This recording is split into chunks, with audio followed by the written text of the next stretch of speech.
बड़ी खबर है, पेंटागन का पाकिस्तान के न्यूक्लियर वेपन पर नियंत्रण और पूर्व सीआईए ऑफिसर जॉन किरियाको का ये सनसनीखेज दावा। पूर्व राष्ट्रपति मुशर्रफ ने अमेरिका को सौंपा था न्यूक्लियर कंट्रोल। मुशर्रफ को खौफ आतंकियों के हाथ लग सकता था परमाणु बॉम्ब।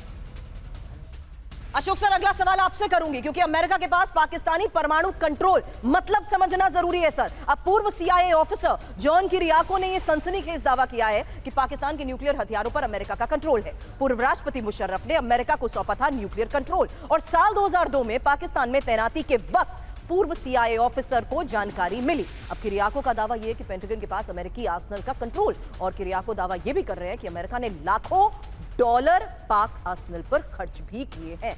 मुशर्रफ को खौफ था कि परमाणु हथियार आतंकियों के हाथ लग सकते हैं। Over to you Ashok Sajjanar sir. जी बहुत धन्यवाद मुझे आमंत्रित करने के लिए सुरभि। और देखिए, जो इनका दावा है बहुत ही चिंताजनक है, बहुत ही सनसनीखेज है। इसको ज़रूर इसमें इन्वेस्टिगेशन करना। मैं दो चीज़ें इसमें कहूँगा। देखिए, अगर पाकिस्तान ऐसा कोई टेस्ट कर रहा है और ज़रूर, जैसे मैंने कहा, इन्वेस्टिगेशन की तो बिल्कुल ज़रूरत है, तो अमेरिका बिल्कुल उसको रोक सकता था। तो उसने रोका क्यों नहीं? अगर पाकिस्तान कर रहा है, ठीक है, हम मान सकते हैं जो रूस और चीन के ऊपर अगर वो टेस्टिंग कर रहे हैं और नॉर्थ कोरिया जो कि वो टेस्टिंग कर रहा है उसके ऊपर बहुत दबाव बनाया जा रहा है, आप रूस और चीन के ऊपर दबाव डालकर उनको नहीं कर सकते हैं, कंट्रोल कर सकते हैं। पाकिस्तान तो बिल्कुल आपके कंट्रोल में है। पाकिस्तान को आप क्यों नहीं मना करते हैं जो आप नहीं करिए? तो उन्होंने नहीं मना किया, तो इसका पीछे क्या कारण है? दूसरी बात है, देखिए, अगर उन्होंने पाकिस्तान को टेस्ट करने के लिए दिया तो ठीक है, ये भारत के लिए तो बहुत ही चिंता की बात है। भारत को तो अपने सुरक्षा के लिए जो कुछ करना है वो करेगा, परंतु ये चिंता की बात इजराइल के लिए बहुत बड़ी बन जाती है, क्योंकि अगर वो वहां पर अपना जो है न्यूक्लियर आर्सेनल और ज्यादा बढ़ा रहा है, तो सबसे ज्यादा अब हम देखते हैं सऊदी अरेबिया और पाकिस्तान का जैसे वो हुआ है, और सब कह रहे हैं जो ये इजराइल के विरुद्ध ही हुआ। जो अगर इजराइल ने जैसे कतार के ऊपर हमला किया, अगर और किसी देश पर, सऊदी के ऊपर हमला करता है, तो पाकिस्तान उनको न्यूक्लियर अम्ब्रेला देगा, उनकी न्यूक्लियर सहायता करेगा। तो अगर वहां पर टेस्ट होते हैं, अगर वो अपनी टेक्नोलॉजी को और बेहतर करते हैं सुरभि, तो ये तो इजराइल के लिए बहुत बड़ा खतरा हो सकता है।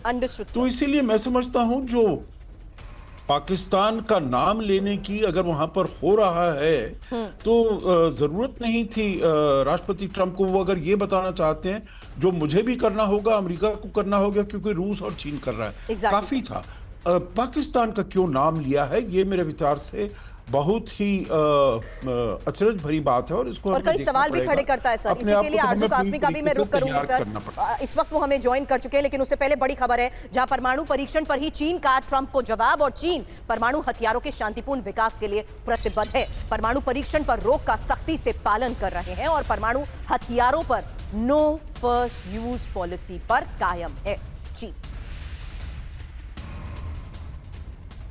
हालांकि पाकिस्तानी बॉर्डर के नजदीक भारत की युद्ध की तैयारी। एक बड़ी खबर इस बीच आपको बता दें, जहां राजस्थान और गुजरात में भारतीय सेना ने ताकत दिखाई है, और अरब सागर में भी भारत की एम्फीबियस ऑपरेशन ड्रिल की ही ये तस्वीर अब आपके सामने, जो आज की एक और सबसे बड़ी खबर है, जिससे साफ है कि किस तरीके से पाकिस्तानी बॉर्डर के नजदीक भारत की युद्ध की ये तैयारी, और राजस्थान और गुजरात में भारतीय सेना ने ताकत दिखाई। अरब सागर में भारत की एम्फीबियस ऑपरेशन ड्रिल। बड़ी खबर यह है कि ऑपरेशन सिंदूर के बाद पहली बार आर्मी, नेवी और एयरफोर्स की ये ज्वाइंट ड्रिल है। हेलीकॉप्टर के जरिए इमरजेंसी लैंडिंग करते हुए अभ्यास की ये तस्वीर भी आपके सामने होगी। आज से ड्रिल शुरू हो रही है। वो ड्रिल 10 दिन तक जारी रहेगी, और Indian coast guard, border security force भी इसमें शामिल हैं। तो दो तस्वीरें एक साथ आपके सामने, जहां राजस्थान गुजरात में और सेना के युद्धाभ्यास की ही ये खास तस्वीर। अरब सागर में एम्फीबियस ऑपरेशन ड्रिल, जहां इंडियन कोस्ट गार्ड, बीएसएफ इसमें शामिल हैं। आज से शुरू हो रही है ये ड्रिल, 10 दिन तक जारी रहेगी। आर्मी, नेवी और एयरफोर्स की ज्वाइंट ड्रिल।